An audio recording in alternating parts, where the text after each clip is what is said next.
Bienvenidas y bienvenidos a la segunda parte del tema de disfunciones sexuales masculinas. Y en esta ocasión vamos a platicar sobre lo que son los problemas relacionados con el orgasmo masculino. Hay que recordar que en la primera clase revisamos lo que estaba relacionado con la fase del deseo o interés sexual, es decir, hablamos del deseo inhibido o la falta de interés sexual, y también hablamos sobre la disfunción eréctil.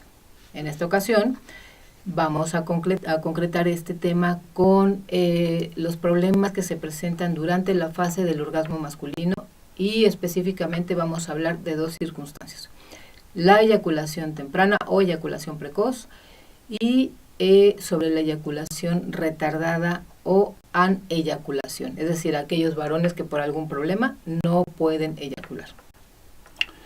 Vamos a iniciar esta presentación con el primer tema, el tema de la eyaculación precoz. Este tema es un tema que habitualmente deja bastante que pensar, porque es probablemente la queja de funcionalidad sexual más frecuente del mundo. ¿En qué consiste la eyaculación precoz? Bueno, en 2014 la Sociedad Internacional de Medicina Sexual básicamente presentó una definición que ha tenido mucha aceptación. Básicamente es la eyaculación que se presenta antes de la penetración, se presenta alrededor de 1 minuto después de la presentación, en el caso de la eyaculación precoz primaria, es decir, que es de toda la vida. Se presenta en la circunstancia de la eyaculación precoz secundaria alrededor de 3 minutos, es decir, los primarios son más veloces que las personas que tienen un buen control y que lo pierden en un momento dado en la vida. Además, estas dos cosas que tienen que ver con el tiempo, o tres cosas que tienen que ver con el tiempo, en realidad siempre se acompañan de una circunstancia clínica que durante mucho tiempo fue el eje del criterio clínico, que es el control voluntario. Es decir, la persona desarrolla la capacidad de ejercer un control.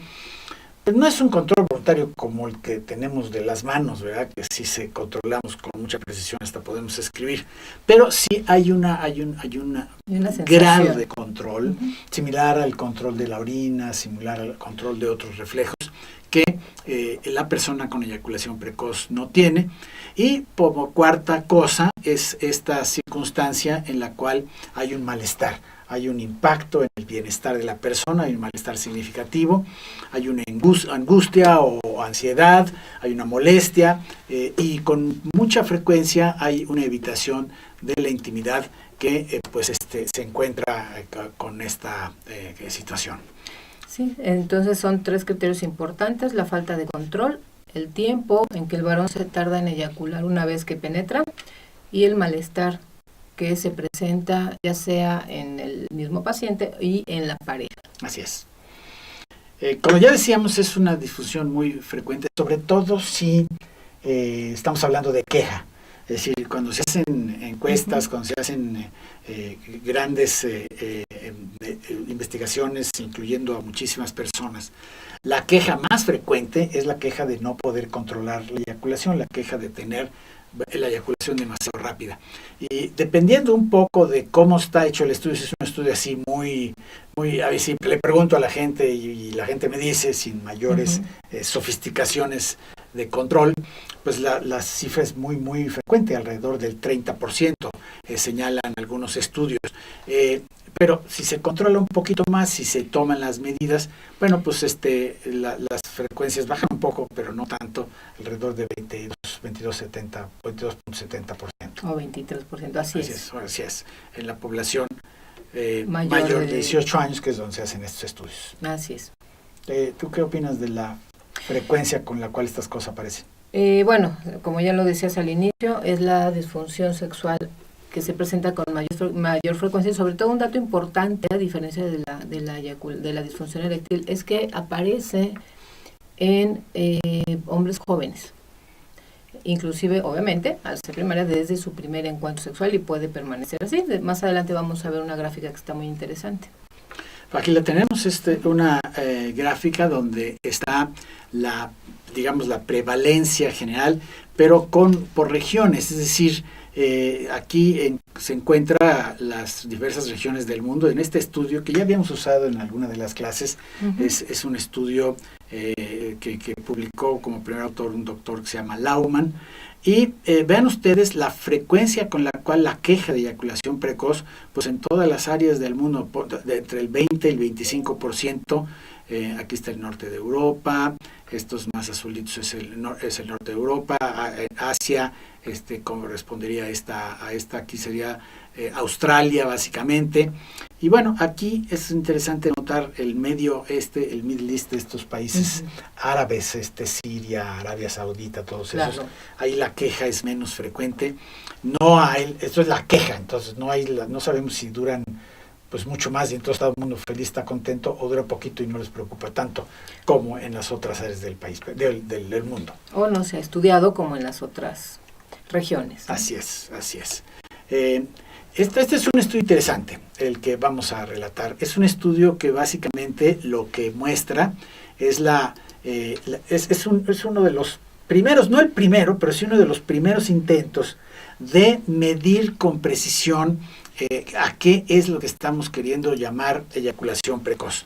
Cuando se hizo ese estudio, lo que estaba vigente es una clasificación un poquitito anterior, es la clasificación del DSM-4, que es el manual de diagnóstico estadístico, en su versión 4, que fue pues por ahí de los años 90 que se implantó el DSM-4 de 1990, por ahí, sí. Por ahí. De todas maneras ya tenía 10, 15 años de estar operándose, y el eje de esa clasificación es el control voluntario. Entonces, lo que hicieron fue aplicarles los criterios del DSM-4 a un buen número de gente, 1.587 personas. Es una buena muestra. Y es un buen número de personas. Y de ellos, 1.587, 207 reunieron los requisitos de eyaculación precoz. Los criterios y que ya vimos. 1.380, bueno, en este caso, pero no el tiempo. ¿No? En este tiempo, es precisamente lo que se estaba tratando de buscar, claro. no los minutos, 3 minutos, sino la falta de control, el impacto, la molestia personal. Esas son las cosas que se usaron para el diagnóstico en este estudio. Y luego les pedían que los visitaran 3 veces. Una primera donde les explicaban de qué se trataba, les daban un cronómetro a la compañera, y luego regresaban para ver cómo iban las cosas y terminaban el estudio en la visita 3. Y de lo que se trataba es que la mujer tenía el cronómetro en la mano, en sus marcas listas, con la penetración, arrancaba el reloj, y en el momento del orgasmo, no crean que estaba de adivina la mujer, el compañero le decía, ya tuve el orgasmo, ya me vine, ya tuve mi eyaculación, como quiera que se haya dicho, y entonces se registraba. Y eso permitió, con este y otros estudios, pero todos hechos alrededor de las mismas fechas, 1999, 1998, 2000, 2003, por ahí, ya tiene unos años, pero no tiene tantísimos años, por fin pudimos tener una idea de cómo se distribuyen los tiempos de eyaculación. Y mira, aquí están estas gráficas. ¿Podemos poner la imagen completa para que se distinga bien la gráfica? Sí, permítanme un segundito. Y lo que es importante justamente es que este diseño de estudio se sigue utilizando en la actualidad. Es decir, parecería extraño que en un encuentro sexual una mujer esté con su cronómetro en mano. Sin embargo, las parejas llegaron a habituarse realmente sin ninguna dificultad para poder contribuir y participar en estos procedimientos. Es decir, el cronómetro no distraía en nada. Sí, ahí podemos compartir la experiencia. Hicimos varios estudios aquí en el país con varias de las intervenciones farmacológicas, y es cierto, la pareja termina por acostumbrarse. Uno diría, oye, esa interferencia muy grande. Y lo que aquí se indica con mucha claridad, miren, este color, el color amarillito que se alcanza a ver, es el de las personas. Entonces aquí están graficados las personas que tenían el diagnóstico de eyaculación precoz, este grupo. Y en este verdecito están las personas que no tenían eyaculación precoz, que no reunían los requisitos. Así es. Entonces hay varias cosas que son muy interesantes en esta gráfica. La primera es que, pues en los dos grupos hay superveloces. Ujú. Hay aquí un grupito donde pues la cosa anda por 1 minuto, pero estos no les molestaba, por eso no sacaron el diagnóstico, y estos pues sí les molesta. Luego, la otra cosa que hace evidente es que algunos tienen duraciones muy largas, 10 minutos, 12 minutos, 14 minutos, y si vemos el rango, hasta 41 minutos, pero se quejaban. Se quejaban. Y entonces, pues como que eso no hace mucho sentido, eso de que 41 minutos y eyaculación precoz, pues como que no, ¿verdad? Y esta información es la que vino a convencer a todo el mundo de que sí teníamos que tomar en cuenta el tiempo para poder diferenciar, ¿no?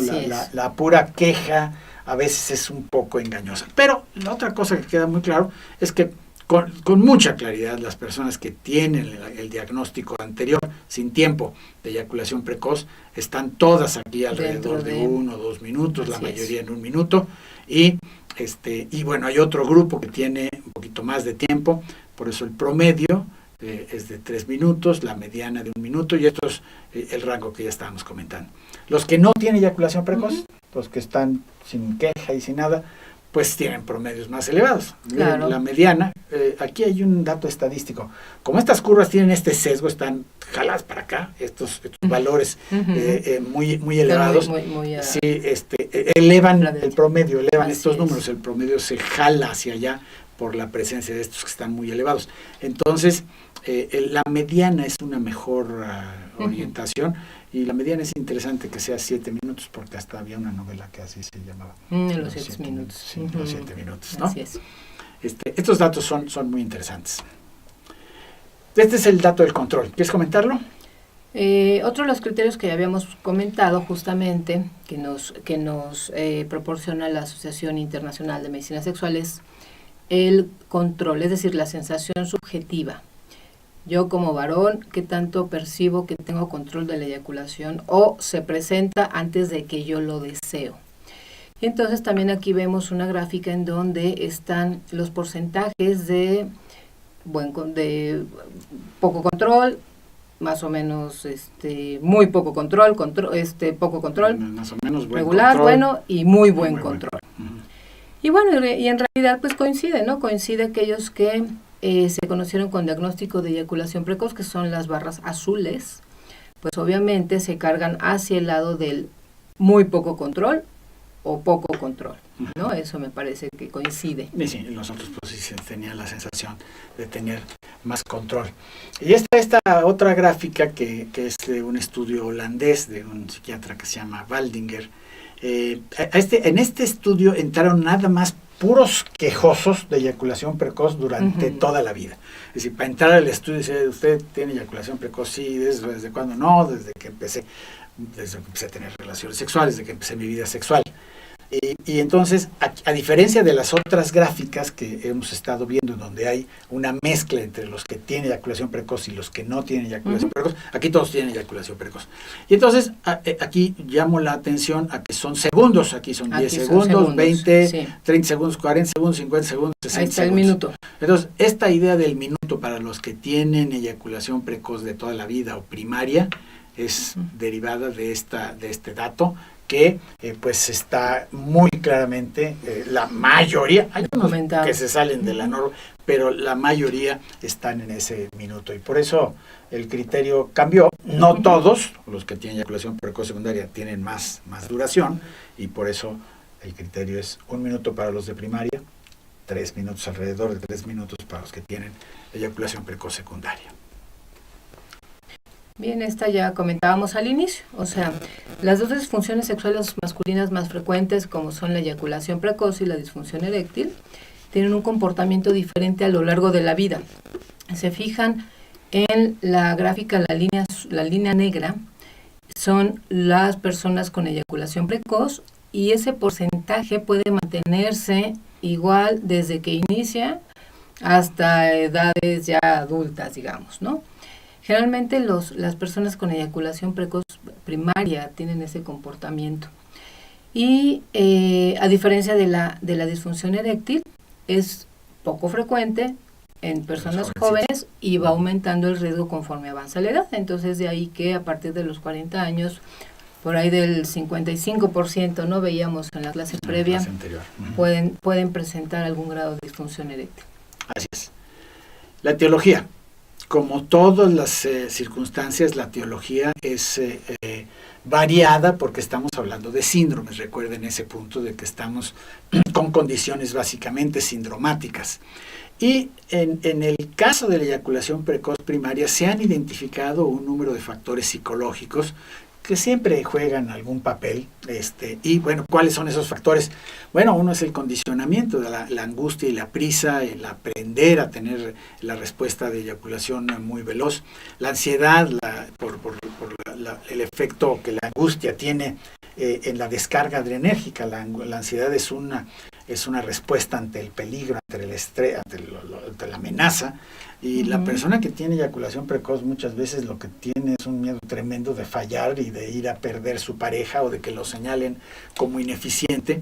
Y entonces asocia el encuentro, como están las causas psicodinámicas, con una experiencia generadora de angustia. Así es, o con algún trauma infantil o alguna focalización muy grande en la importancia del funcionamiento peniano, ¿no? En esta dimensión psicológica. Pero lo que ha adquirido mucha relevancia en los eyaculadores precoces primarios, bueno, los secundarios también, pero en esta es la novedad de algunos años para acá, es la presencia de diversos factores que se han invocado para presuponer o investigar o apuntar la investigación. Y en este sentido, se ha estado hablando si hay hipersensibilidad, si hay un reflejo hiperexcitable, cosa que no se ha podido documentar y terminar de convencer muy bien estos dos primeros factores, digamos, este primer factor o este segundo factor, han estado ahí propuestos en la literatura. Pero lo que sí ha adquirido mucha relevancia, mucho más sostén en la literatura, son los factores, unos de tipo genético y de otros de tipo neurobiológico. Así es. Este primero, la predisposición genética, es una cosa muy interesante, la que pues, relata la historia, y también fue Baldinger, el mismo de la gráfica esta de los eyaculadores precoces primarios, que él es holandés. Allá en Holanda pues tienen un poquito más de orden en los registros sanitarios.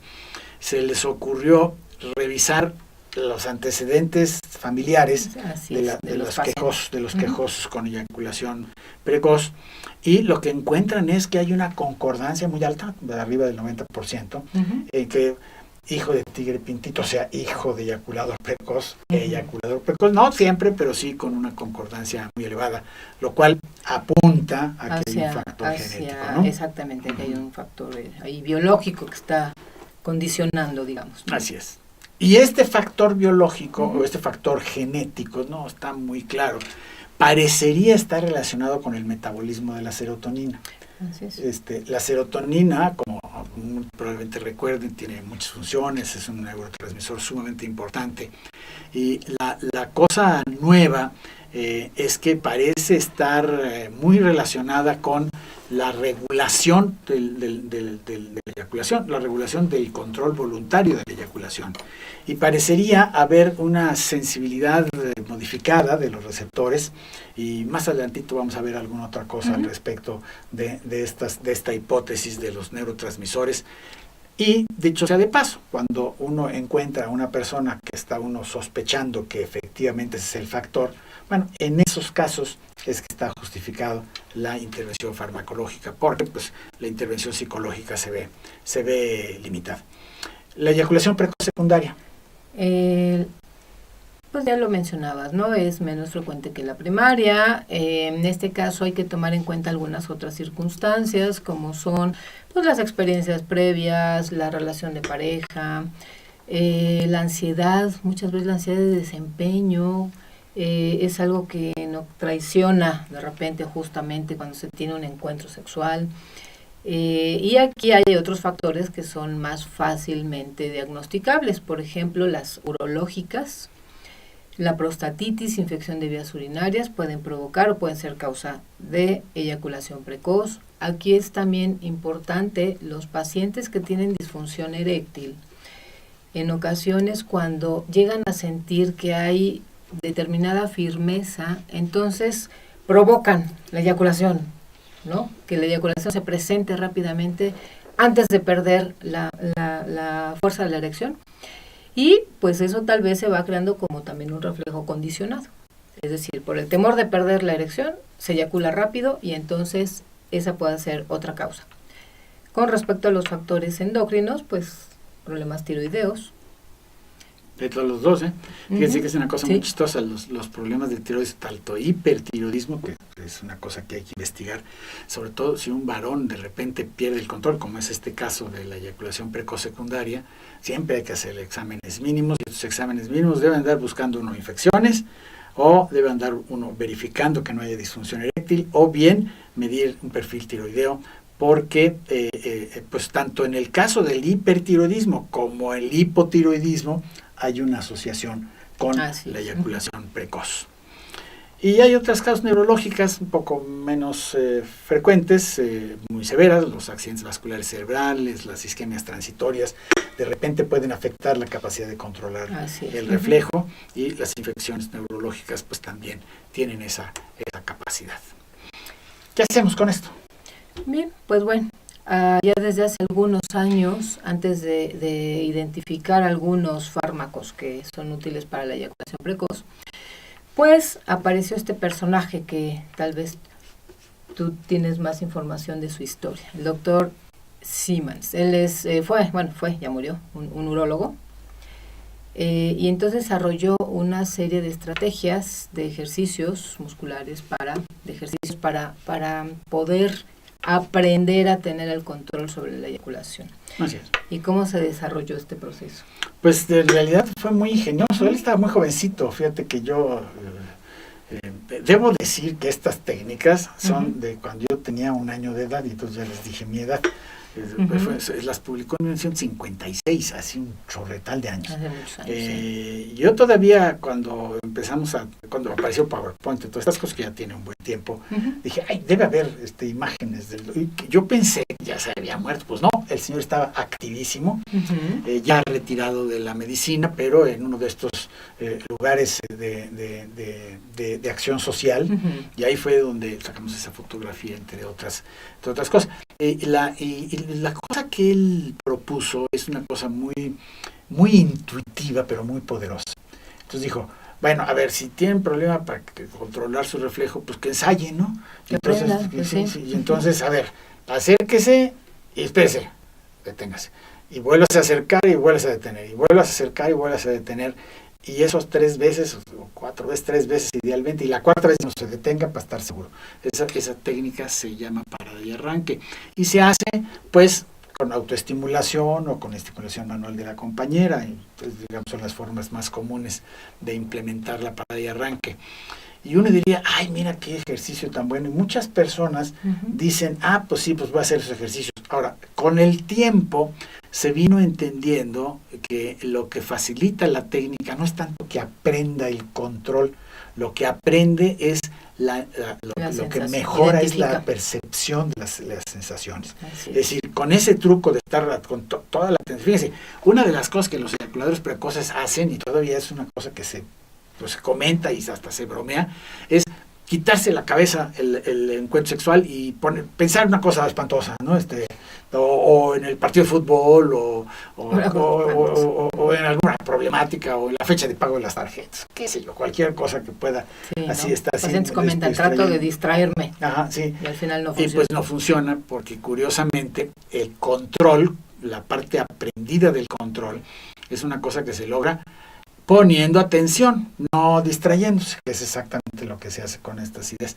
Bueno, y esta técnica de parada y arranque lo que hace es precisamente facilitar esta atención en qué se siente y de ir mejorando la capacidad perceptual, y esto, bueno, metido en un proceso, en un contexto terapéutico o en un contexto de consejería, pero pues muchas veces no hace falta, muchas veces la persona lo lee, lo aprueba, y resuelve el problema. La técnica viene muy bien descrita en internet, pero ¿cómo es la indicación adecuada que hay que darle al paciente para que justamente aprenda a identificar esta sensación digamos, preeyaculatoria. Esa es la indicación precisa. Es buscar precisamente la sensación, que es una sensación que si uno detiene la estimulación, la sensación tiende a desaparecer. Y con eso, poquito a poco, se va desarrollando la capacidad de percepción. Ok, que esté muy concentrado en lo que siente mientras está estimulando. Que ponga la cabeza en las percepciones, las sensaciones genitales, literalmente, ¿no? Una variante es la técnica de apretar, esa es de Masters y Johnson, esa está también bastante famosa en internet, consiste en dar un apretón al glande. No me gusta a mí mucho esa técnica, pero pues funciona de la misma manera que la del para de arranque. Los agentes tópicos y los SSRIs, ¿por qué no platicas un poquito de eso? Bien, ya posteriormente, muchos años después, empezaron a aparecer algunas estrategias y algunos estudios para utilizar ya medicamentos que pudieran facilitar el retrasar el tiempo eyaculatorio. No de los primeros, pero tal vez sí de los importantes para comentar son los agentes tópicos, y entonces se desarrollaron cremas con anestésico local específicamente para que el paciente pudiera utilizarlo y colocarlo en el glande, y entonces esto pues disminuir la sensación. Obviamente al haber un contacto sexual, una penetración, disminuía la sensación o desaparece la sensación, entonces eso permitía que el encuentro, durara más. Sin embargo, pues tenía sus complicaciones, sus efectos secundarios. Una de las más importantes es que la percepción de la mujer se puede también inhibir. Otra de los problemas es que a veces la sensibilidad de las mujeres, de la compañera, es mucho mayor a la del hombre, y entonces genera irritación. Es un método, no es de mis preferidos, pero es un método. Y con el tiempo, un medicamento psiquiátrico fue señalado como eficaz. Sí, así como algunos otros medicamentos, ¿no? Cuando se detectan los efectos secundarios de algunos medicamentos, pues entonces se toma como efecto terapéutico para otros padecimientos. Lo que ocurrió es que cuando los pacientes que estaban pues en algún tipo de estudio, digamos, controlado para ver seguridad, eficacia, en fin, de algunos antidepresivos, sobre todo los inhibidores de la recaptura de serotonina, cuando iban a sus visitas de seguimiento, a sus visitas de control, reportaban que sentían que se les dificultaba eyacular o que se prolongaba el tiempo de su eyaculación.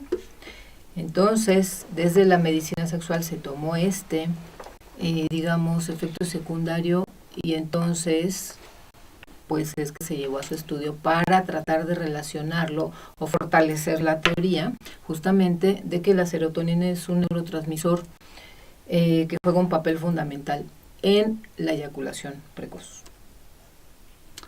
Y ya has visto un poquitito más en la explicación neurobiológica, pues vamos a ver con detalle algunas de los planteamientos. La función de la serotonina y la eyaculación precoz, básicamente se apunta porque hay varias neuronas que son serotoninérgicas que están en el tallo cerebral, por acá,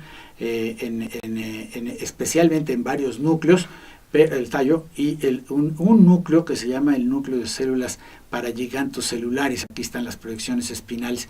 Este núcleo que tenemos los hombres y las mujeres también, está también en muchas especies, y en las ratas se estudió este núcleo, y lo que se encontró es que este núcleo tiene unas axones que salen, se van hasta el centro medular de inhibición de la eyaculación, y por eso es que se le da tanta relevancia. La otra cosa que tiene aquí relevancia son los receptores y los transportadores de 5-hidroxitriptamina, porque qué tan eficientemente la serotonina es retomada por la neurona va a condicionar la cantidad de serotonina disponible, y es otra de las cosas que se han estado estudiando. Aquí está nuevamente el núcleo de células paragigantocelulares, proyecta la médula lumbosacra, que ya lo habíamos comentado, y bueno, por eso este núcleo, el núcleo de células paragigantocelulares, que lanza sus terminaciones hasta los centros de control de la eyaculación, es un núcleo o es un blanco terapéutico importante. Este blanco terapéutico, pues es el blanco terapéutico que se utiliza o que se aprovecha en la control de la eyaculación o tratamiento de la eyaculación precoz, sobre todo cuando tenemos estos factores de orden neurobiológico. Así es, sobre todo a nivel medular es donde se ha puesto mucha atención, mucha atención los estudios que empieza a sospecharse que ahí es donde está tal vez el punto, es decir, en la transmisión pues de todas estas señales, pues que facilitan que se retrase o algo pasa y entonces la eyaculación se presenta antes, ¿no? O sea, justamente se pierde el control. Así es. Los receptores y los transportadores de serotonina entonces son las que tienen mayor relevancia. Entonces, el control periférico que estaba señalando es un control que básicamente se efectúa a través de la médula sacra, el nervio dorsal y los centros simpáticos, que tienen o ejercen un control sobre la eyaculación precoz, sobre la eyaculación en general, sí, a través de los centros simpáticos, el nervio hipogástrico, para que ya a nivel pélvico se produce la contractura de la tubería, del conducto deferente y de las vesículas seminales, y esto produce la emisión, que es, como ya habíamos mencionado, inmediatamente previo. Exactamente, esta sensación de inevitabilidad eyaculatoria, y que es simpática, es noradrenérgica. Así es. Por eso los buenos sustos y algunas otras instancias en la vida pues, producen emisión, ¿no? Producen emisión. Y entonces, bueno, esto es una de las cosas que te va quedando claro. Por otro lado, las neuronas motoras tienen también una regulación, porque la segunda parte de la eyaculación es un reflejo neuromuscular. Es decir, la eyaculación propiamente dicha es la contractura de los músculos pélvicos, las que producen esta, y esta es una regulación que sale también a través de médula sacra, pero ya no es simpática, sino más bien de corte somático. Este sería el mecanismo. Y los receptores, que nos traen locos, los receptores de serotonina. ¿Qué comentas de los receptores de serotonina? Bien, al final es una tabla solamente para dimensionar, no nos vamos a detener en cada uno de ellos, sin embargo es para tomar nota justamente de lo complejo que es el proceso eyaculatorio, de todos los receptores que hay de la serotonina y cuáles de ellos están involucrados. Y por qué entonces, ahora nos explicamos, porque cuando los pacientes toman algún inhibidor de recaptura selectivo de recaptura de serotonina, tenemos ese efecto en el retraso. Algunos pacientes. Así es. Y nada más, pues, la tabla pues, nos da pie a la complejidad, y por eso no todos los antidepresivos tienen exactamente el mismo efecto, por eso es que algunos tienen más y otros tienen menos. Y hablando de eso, pues precisamente se pusieron a ver cómo les iba a los pacientes con cada uno de ellos, ¿no? Así es. Y entonces aquí tenemos una grafiquita donde hay un estudio comparativo, más bien un metaanálisis donde se compararon varios estudios, y en este metaanálisis lo que se ve es el incremento en lo que se llama en inglés el IELT, ya lo dije en inglés, que es el tiempo de latencia eyaculatoria intravaginal. Es que medían con el cronómetro las parejas, ¿no? Y entonces aquí vemos que con placebo, no haciendo nada, se mejora un 45% el tiempo o sea, un poquitito, nada más la idea de que algo estoy haciendo, pero vean el efecto con los demás inhibidores de recaptura. Casi 300% con fluoxetina, 300 y poquito más por ciento con sertralina, con clomipramina también 360%, y el que tiene un efecto más notable, 783%, es la paroxetina, y por esa razón es que la paroxetina es uno de los fármacos que se usa, el que tiene claramente más potencia para este fin. ¿Algún comentario que quieras de esta gráfica tan ilustrativa? Me parece que es muy clara, es decir, si un paciente en su estudio basal medido refiere un tiempo de latencia eyaculatoria intravaginal de 1 minuto, cuando se administra la paroxetina vamos a ver ahora por cuánto tiempo empezamos a ver respuesta, entonces incrementa el tiempo hasta 5 minutos. 5 o 7 minutos. 7 minutos. 5 o 7 minutos, Uh-huh. sí, es exactamente. Así es. Esto es lo que vimos ya en un estudio que hicimos en la asociación hace algunos años con paroxetina, y pues lo que observamos es esto mismo. Hay, en primer lugar, una clara dosis respuesta. Estos son segundos acá, 100 segundos, 160 segundos. Este es el promedio de los eyaculadores precoces. En este estudio en particular tenía que tener de 3 minutos para abajo para entrar, a todos tipos de eyaculadores precoces. Y con placebo sí hubo un incremento, pero no se compara con el incremento que tuvo con 15 miligramos de paroxetina y con 20 miligramos de paroxetina. Estos son 20 miligramos diarios, los que estaban tomando, con significancia estadística en ambos casos. En este mismo estudio que estamos refiriendo, se midió con escalas psicométricas el grado de control, el grado de satisfacción y el grado de incomodidad personal, aunque esta gráfica es al revés. Estos estaban menos incómodos que estos de acá. En todos los casos, el control, la satisfacción y la comodidad o incomodidad personal es clara mejoría con el efecto de la paroxetina.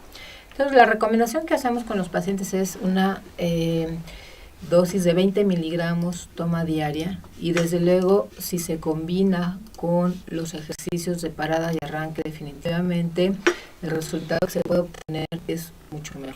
Gracias. Sin embargo, porque normalmente hay algún porcentaje de pacientes que no son respondedores. Así es, y el que no son respondedores. Y el otro problema que también hay que tener muy claro es que el fármaco lo que ejerce es un efecto de control por el incremento de la disponibilidad de serotonina, pero no tiene un efecto curativo propiamente. Así es, ¿no? Si el fármaco se suspende, y esto hay varios estudios que así lo muestran, el descontrol reaparece. Entonces, es una propuesta difícil. Que tiene un paciente que tiene 25 años, 30 años, y ve uno que, o sea, si no hay otro remedio más que el fármaco, la propuesta no es nada bonita, porque es pues 30, 40 años de tomar el fármaco para mantenerlo a control, y eso no es fácil de digerir, y muchas personas lo que hacen es lo toman un tiempo, luego lo dejan, luego lo toman y ahí se lo van ya. Pero esto es una cosa que es muy importante que conozcamos. Por eso es muy importante no irse por la facilidad. ¿Tienes eyaculación precoz? Pues tómate, no te apures. No, porque yo creo que vale mucho la pena identificar si hay factores de ansiedad, si hay factores de otro tipo, si es una situación de eyaculación precoz secundaria con algo tratable, como las infecciones. Las infecciones de la próstata se quitan, o el hipotiroidismo se controla. Entonces, imagínense nada más estar sometiendo un tratamiento toda la vida a alguien que tiene un factor eliminable. La ansiedad y el descontrol por falta de aprendizaje, ese también se cura, se puede mejorar con las intervenciones terapéuticas, con las técnicas de parada y arranque, son eficaces y muy eficaces. Recientemente están apareciendo muchos estudios que nos dicen pues que esto efectivamente es, y no hay por qué condenar al paciente a fármacos cuando hay alternativas. Por eso, tan importante el hacer el diagnóstico completo. Y el tratamiento integral. Así es. Bien, pues bueno, el segundo de nuestros puntos, de nuestro tema de hoy, es justamente hablar de otro problema que tiene que ver con la fase del orgasmo masculino, y es la eyaculación retardada o inhibida, o la aneyaculación. Durante mucho tiempo se sentían bendecidos porque alguna persona decía, uy, pues que imagínate nada más aguantar una hora. Pues sí, nada más que había quien aguanta, literalmente, porque para la mayor parte de personas, sobre todo, no necesariamente la hora, sino estar en un momento donde se quiere tener el orgasmo y no se puede, resulta frustrante para ambos, no nada más para el individuo, sino también para quien lo acompañe. Entonces es una cosa que es importante. Aparte del tiempo, digamos, del retraso, ¿qué otra cosa es lo que tiene que haber estado ocurriendo aquí? Pues la molestia, ¿no? La molestia. Tal vez aquí es interesante, pero a diferencia de, por ejemplo, de eyaculación precoz, que sí, el tiempo y el control son dos criterios muy definidos. Tal vez, principales desde la perspectiva muy objetiva. Aquí con la falta de eyaculación es justamente la molestia.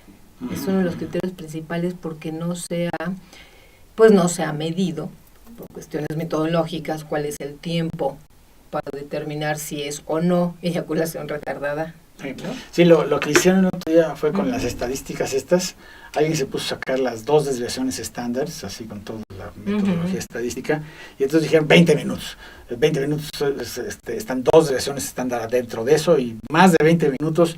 Ya, pero pues de todas maneras todo depende. Ahí yo creo que hay que usar mucho el criterio clínico, porque 20 minutos, si están a gusto, si están jugando, pues 20 minutos está bien, pero si 15 minutos están de los 15 minutos batallando 10 para que el orgasmo se presente y el orgasmo no se presenta, algo está pasando, ¿no? Algo está pasando. Entonces, pues falta el malestar en la diapositiva, pero ya apareció por ahí, ya lo habíamos mencionado. ¿Cómo se clasifica? Pues igual que todas las disfunciones, primario o secundario. Generalmente aquí la mayor número de pacientes van a presentar una disfunción secundaria y es cuando nos metemos un poquito en complicaciones por las causas y sobre todo los tratamientos. Así es. Pues mira, esta es la gráfica que te estaba yo comentando. Esta es una gráfica donde están, digamos, todas las personas con eyaculación, no con eyaculación, porque sino todos aquí metidos sin diagnóstico. Y pues, de aquí es que sacaron, a ver, pues dónde anda la desviación estándar, pero pues en realidad no hay, es que hay mucho menos gentes que tienen este problema y entonces basarnos solamente en el criterio del tiempo no es suficiente. Así es. Aquí hay una tabla que está pues bien ilustrativa de la variedad de cosas que pueden estar detrás. ¿Quieres comentar esta tablita? Pues si ustedes recuerdan en otras disfunciones masculinas, las causas pueden ser muy similares o si no, las mismas. Entonces vemos justamente porque este criterio de síndromes, porque es multicausal. Entonces tenemos causas congénitas, tenemos las anatómicas, neurogénicas, en fin, infecciones endócrinas. Y por eso es fundamental, no las vamos a leer una por una, por supuesto, las pueden leer ustedes, pero por eso es tan importante, insistimos tanto en la historia clínica médica dentro de la historia sexológica. ¿Por qué? Porque tal vez hay un factor congénito que el paciente está muy habituado a vivir así, no lo reporta porque no lo considera un problema, pero tampoco nosotros lo preguntamos o tampoco se explora. Entonces, fundamental la valoración integral de todos los pacientes. Así es. Yo creo que la tabla es suficientemente explicativa para decir, hay que buscarle bien, no es un diagnóstico que debe uno dejar, bueno, no tiene orgasmos, no, hay que buscarle. Sobre todo de que hay algunas cosas que son muy problemáticas, no detectarlas, como yo no quiero dejar pasar el señalamiento de las cuestiones neurológicas, las mielopatías, ¿no? O la esclerosis múltiple, por ejemplo. Si uno se le va a un diagnóstico así, pues es una pena, ¿no? Sobre todo si lo consultan a uno por esta queja. Y la regla de oro es, si algo estaba bien y se descompuso, hay que hacer todos los esfuerzos por dar con cuál fue la cosa que se descompuso, ¿no? Así es. ¿Qué tratamientos hay con esto? Pues hay algunos no específicos, pero que sí pueden ayudar. Obviamente la terapia sexual, algunas estrategias para facilitar la excitación, antagonistas serotoninérgicos, es decir, lo contrario a lo que le damos a los pacientes con eyaculación precoz, para disminuir un poquito los niveles de serotonina. En este caso, como sabemos que el receptor de la serotonina, el 5-HT1A, más bien es facilitador, entonces sobre ese podemos dar algunos medicamentos. Los medicamentos que actúan en los sistemas dopaminérgicos, en fin. Entonces, pues es decir, conociendo la fisiología de la eyaculación, es por eso que se llegan a utilizar este tipo de estrategias, más no han sido diseñadas específicamente para resolver. Sí, en realidad hay que decirlo que estamos un poco desarmados en esta disfunción. Hace muchos años, vamos, en el rubro de la terapia sexual, uno de los terapeutas sexuales de hace unos 25, 30 años, escribió sobre la eyaculación retardada y dijo, lo que les pasa a estos caballeros es que no se excitan, no están excitados, tienen una especie como de respuesta automática y tienen erección, pero no están excitados. Y entonces todo el esfuerzo terapéutico es a generar conciencia y facilitar la excitación, ¿no? En una cosa muy parecida a lo que se hace con una mujer que tiene problemas para excitarse, paradójicamente. Aunque ahí está la erección, ya ahí está la respuesta, sí, pero mucho de la falta del ahí se me viene la palabra en inglés, de ese empuje al orgasmo, de este buscar el orgasmo, pero a veces ni lo tienen, es porque están, pues sí, con respuesta sexual, pero con un nivel de excitación, pues muy pobre, ¿no? Claro. Y bueno, y seguramente algo ocurre a nivel central, que tampoco estamos muy ciertos de qué pasa, que debe de tener algún impacto en las personas que tienen este tipo de disfunciones. No todos responden a los medicamentos que comentamos. Aquí hay que hacer mucho trabajo de psicoeducación en el sentido de las estrategias para excitarse, para disfrutar. Si no se presenta la eyaculación, bueno, empezar a percibir algunas otras sensaciones placenteras. Entonces es una disfunción desde lo terapéutico complicada. Así es. Bueno, y desde la vivencia. Así es. Con esto terminamos esta exposición. Yo les invitamos a que yo les invito y la doctora les invita a que le echen una ojeada al capítulo pertinente del libro y en la plataforma están señaladas actividades que tendrán que completar para que esta clase tenga todos los elementos de aprendizaje necesarios. Por lo pronto, eso es todo hoy y estamos en contacto.